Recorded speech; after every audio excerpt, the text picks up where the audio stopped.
Nós conhecemos o mundo como um lugar cheio de coisas, construções, meios de transporte e pessoas.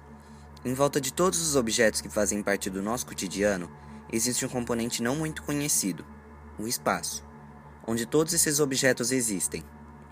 Se tudo fosse retirado do espaço, desde a maior galáxia até a menor partícula que existe, o que sobraria? Você provavelmente diria que não sobraria nada, mas está errado. Sobraria o espaço.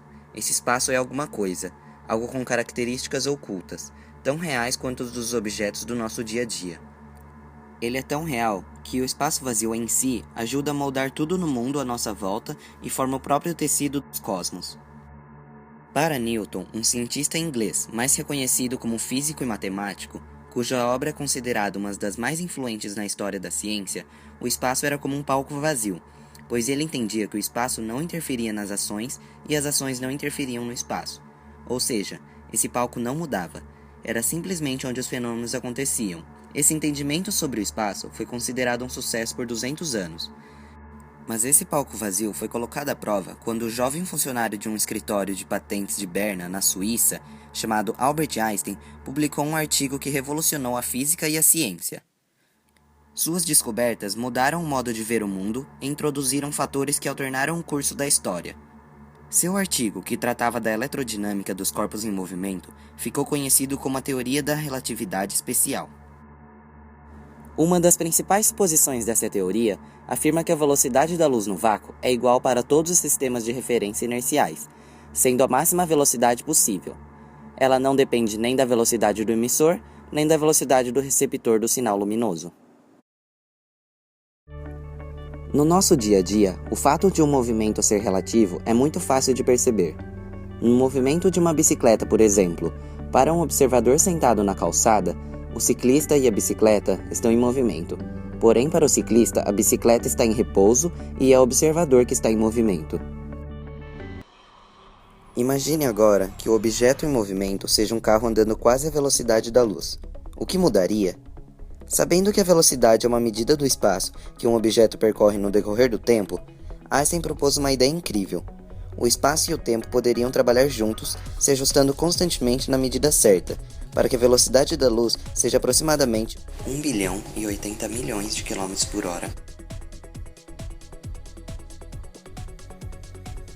Para respeitar essa característica absoluta da luz, o tempo não poderia ser mais absoluto, assim como o espaço também não.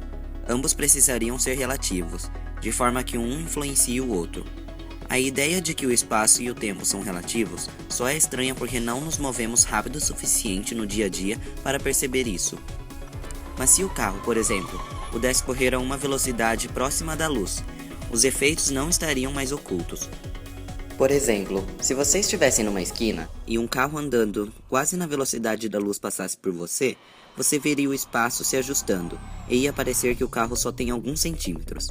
E o ponteiro do relógio do motorista gira muito devagar. Da perspectiva do motorista, porém, o relógio estaria funcionando normalmente. Mas, ao olhar para fora do carro, ele também veria o espaço ao seu redor se ajustando.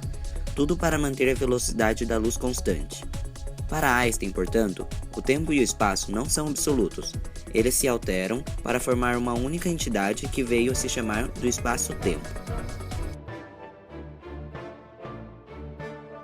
A partir desta suposição de Einstein, de que a velocidade da luz no vácuo é sempre a mesma, fenômenos extraordinários se originam.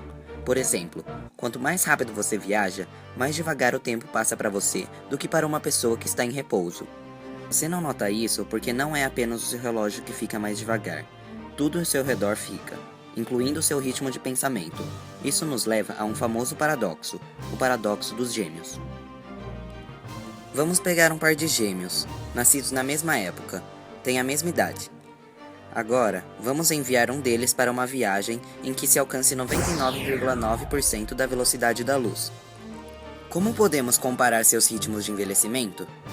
Acontece que o relógio do gêmeo enviado marca apenas 4,5% do tempo marcado pelo relógio do gêmeo que permaneceu aqui na Terra, o que faz com que aquele envelheça bem mais lentamente do que o outro. E o que acontece? Depois de viajar certo tempo, o gêmeo enviado estará apenas 2 semanas mais velho, enquanto que o outro teria envelhecido 20 anos. Isso ocorre porque dois sistemas de referência que se movem em velocidades diferentes experimentam o que é chamado de dilatação do tempo. Esse paradoxo só é um paradoxo se você pensar em termos clássicos, pois na relatividade não existe paradoxo algum.